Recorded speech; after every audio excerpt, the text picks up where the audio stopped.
Where do wars come from?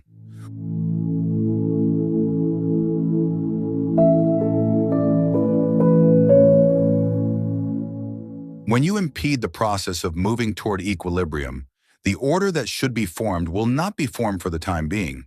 However, because of the laws God has created, it will still form, only now there will be serious consequences.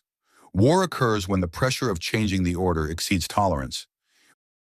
When rights are violated, people can't do what they want to do. They can't be the person they want to be, which means the players are no longer free to determine their level within the rankings. There are barriers on the way toward equilibrium that put pressure on society. This is like water always putting pressure on the dam, air always putting pressure on the inner wall of the ball, or high temperature burning whatever comes in its path. When the pressure is light, social conflicts arise. When the pressure is high, wars break out. War destroys the old order to establish a new order, as it should be in accordance with God's will. High potential people will not allow low potential people to dominate. A country with a high potential will not allow a country with a lower potential to decide its destiny. Just like a man would refuse to give up his house if a snake were to crawl in. This has been proven throughout history. The most powerful empires in history, the Roman Empire, the Ottoman Empire, ancient Egypt, the Persian Empire, the Mongolian Empire, etc., all started fading after their peak period because a leader had the wrong consciousness. These empires originated from those with high potential, standing up against the oppression of the previous empire, so at first they prosper. But these empires were ruled by families. The next generation of leaders was born with a low potential, leading to low knowledge. And those who should be in a low position were put in high positions. A movement toward equilibrium will happen naturally. In a democracy, this happens freely. In a dictatorship, this happens by war. To prevent war, don't let the pressure of changing orders rise. There are 3 things that should be done to this effect.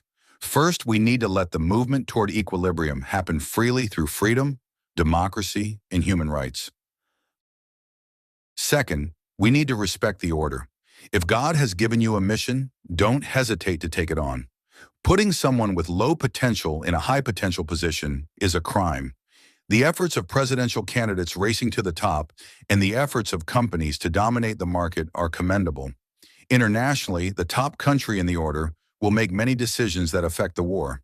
Potential pushes everyone to want to be number one.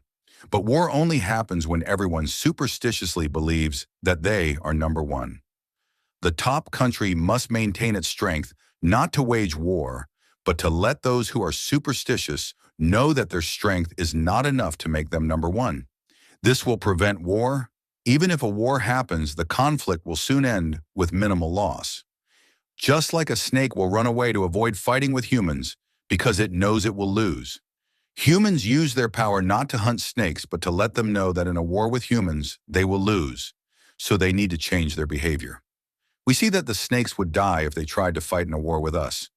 We act to prevent that war from happening, that is, to protect the snake and to be humane. History reminds us.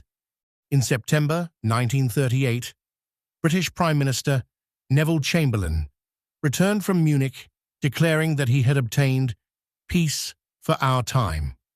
In March 1939, Hitler had swallowed up the rest of Czechoslovakia.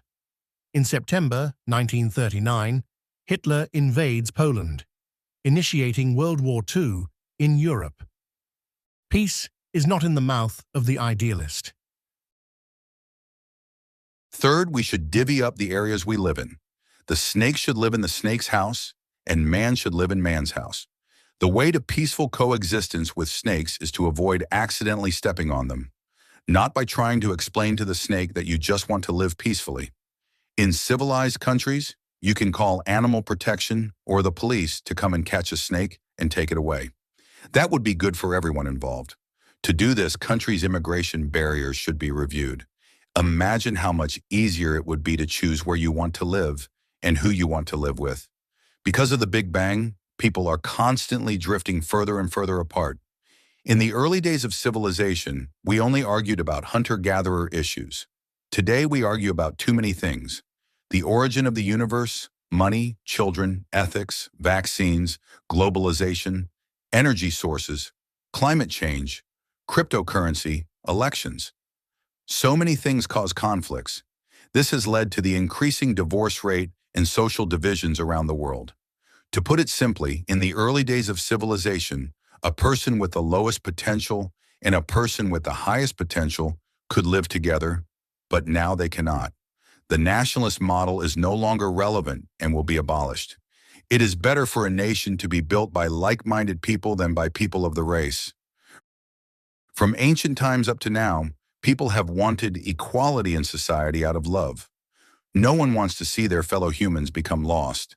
But people must know the laws of nature to come up with the right way to minimize the number of people lost in the society. In fact, people trying to do the right thing often results in an even worse death toll than if they had done nothing at all. Billions of people have died from human-made causes, such as wars and epidemics.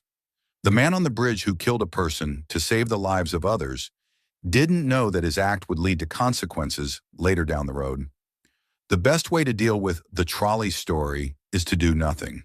Let God decide who will die. If unfortunately the fat guy slipped and fell on the tracks, God decided to save 5 people. Otherwise, accept the deaths of the 5 people. As for the snake story, if you are bit by a snake in your own house, the fault does not belong to the snake. The snake just follows God's program. The fault belongs to whom has higher knowledge, which is you. It's your fault because you didn't build a wall to prevent the snake from entering your house. The fault is on the one God gave higher potential to, the one who could prevent death from happening but didn't act. If you think that snakes deserve to live as equals to humans, that all land is to be shared, that snakes and people should inherit land fairly, then eventually a swarm of snakes will appear in your house. They will kill you, they will kill your loved ones, and they will kill your neighbors. The number of people killed will only stop when someone accepts that things are unequal, leading them to take the snakes away or even kill them if there is no better option. The right answer is fair in terms of potential, not fair in terms of resources.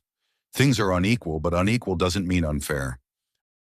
Another example of dividing the areas we live in is how banks divide their customers into various zones. People with bad credit scores must accept different credit appraisals and interest rates than people with good credit scores. This is determined by Mr. Market. It protects both the lender and the borrower. If you think that people with bad credit scores and good credit scores should be treated fairly with the same appraisal conditions and interest rates, one day the bank will no longer have money to lend to anyone.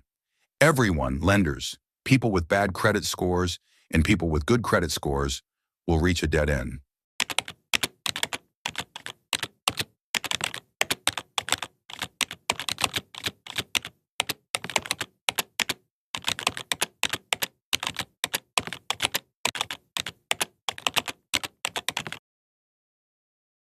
If you enjoyed this video, please consider liking and subscribing. Feel free to share your thoughts in the comments below. Thank you for watching.